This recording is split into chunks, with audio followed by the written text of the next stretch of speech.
লাইলাতুল কদরের রাত কিভাবে কাটাবেন, মাগরিব থেকে ফজর পর্যন্ত সহজ আমলের গাইড। লাইলাতুল কদরের রাত মুসলমানের জীবনের সবচেয়ে মূল্যবান রাতগুলোর একটি। এই রাতে ইবাদতের সওয়াব হাজার মাসের ইবাদতের চেয়েও উত্তম। তাই এই বরকতময় রাতটি যেন অবহেলায় নষ্ট না হয়, সেজন্য একটি সহজ আমলের গাইডলাইন অনুসরণ করা যেতে পারে। প্রথমে চেষ্টা করুন দুপুরের দিকে একটু বিশ্রাম নিতে, যাতে রাতে দীর্ঘ সময় ইবাদত করার শক্তি পাওয়া যায় ইনশাল্লাহ। গোসল করা, ঘরের প্রয়োজনীয় কাজ ইত্যাদি আগে থেকেই সেরে রাখুন, যেন মাগরিবের পর থেকে পুরো সময়টা ইবাদত মনোনিবেশ করা যায়। মাগরিবের পর থেকে অপ্রয়োজনীয় স্ক্রিন টাইম, মোবাইল স্ক্রল করা বা টিভি দেখা থেকে বিরত থাকুন। হাতে কোনো কাজ থাকলেও মুখে জিকির ও দোয়া চালিয়ে যেতে পারেন। মনে রাখবেন, মাগরিব থেকেই কদরের রাতের সময় শুরু হয়ে যায়। তাই ইফতারের পর থেকে নিজের কথা ও আচরণের দিকে খেয়াল রাখুন। গীবত, পরনিন্দা বা অন্য কোনো গুনাহ যেন এই মূল্যবান রাতের বরকতময় নষ্ট না করে। মাগরিবের নামাজ আদায় করার পর সন্ধ্যার মাসনুন দোয়া ও জিকিরগুলো মনোযোগ দিয়ে পড়ে নিন। এগুলো পুরো রাতের ইবাদতকে সহজ করে দেয় এবং শয়তানের কুমন্ত্রণা থেকে রক্ষা করে ইনশাল্লাহ। এরপর এশার নামাজ আদায় করুন। ভাইয়েরা, মসজিদে জামাতে পড়ার চেষ্টা করবেন, আর বোনেরা ঘরে একই সময় নামাজ শুরু করতে পারেন।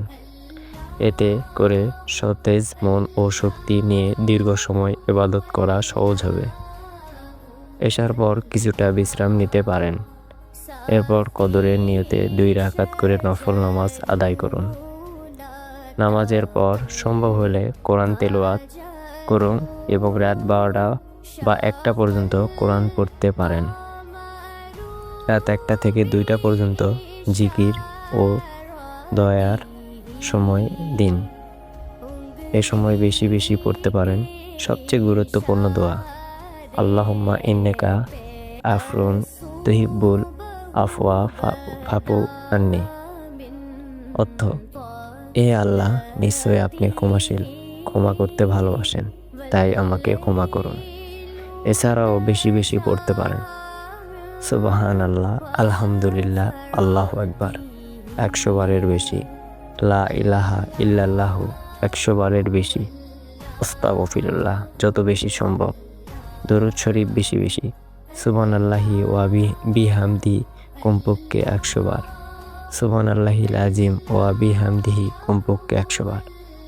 আরও পড়তে পারেন লা ইলাহা ইল্লাল্লাহু ওয়াহদাহু লা শারীকা লাহু লাহুল মুলকুল ওয়া লাহুল হামদু ওয়া হুয়া আলা কুল্লি শাইইন কাদির কমপক্ষে 100 বার।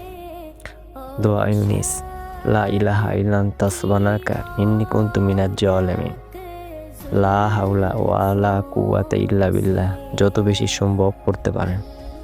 এছাড়াও সূরা ইখলাস বারবার পড়া, সাইয়্যিদুল ইস্তিগফার পড়া, সূরা মুলক তেলাওয়াত করা, সূরা বাকারা শেষ 2 আয়াত পড়া এবং কোরআনে উল্লেখিত দোয়াগুলো পড়া অত্যন্ত উপকারী।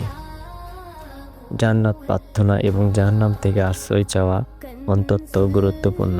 যেমন আল্লাহুম্মা ইন্নী আসলাকুল জান্নাতুল ফেরদাউস, আল্লাহুম্মা আজিরিন মিন্নাল। রাত 2টা থেকে 3টা পর্যন্ত নফল নামাজ, কোরআন তেলাওয়াত বা জিকিরের সময় কাটাতে পারেন। রাত 3টা থেকে 4টা পর্যন্ত তাহাজ্জুদ নামাজ আদায় করুন। এ সময় ধীরে সুস্থে নামাজ পড়ুন। রুকু ও বিশেষ করে সিজদায় দীর্ঘ সময় নিয়ে আন্তরিকভাবে দোয়া করুন। সিজদার সময় বান্দা আল্লাহর সবচেয়ে নিকটে থাকে, তাই মন খুলে নিজের সব প্রয়োজন আল্লাহর কাছে তুলে ধরুন। এরপর চাইলে সালাতুল হাজত নামাজও পড়তে পারেন। এটি 2 রাকাত করে নফল নামাজ, যার মাধ্যমে বান্দা নিজের বৈধ প্রয়োজন আল্লাহর কাছে তুলে ধরে। শেষ রাতে অবশ্যই আল্লাহর কাছে হাত তুলে দোয়া করুন। নিজের সব কষ্ট, আশা ও প্রয়োজন তার কাছে খুলে বলুন। চোখের পানিতে বলুন, হে আমার রব, আমি আপনার ইবাদত করি এবং আপনার কাছেই সাহায্য চাই।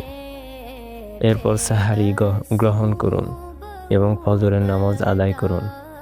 মনে রাখবেন, রমজানের শেষ 10 দিনের বিজয় রাতগুলো যে কোনো একটি লাইলাতুল কদর হতে পারে।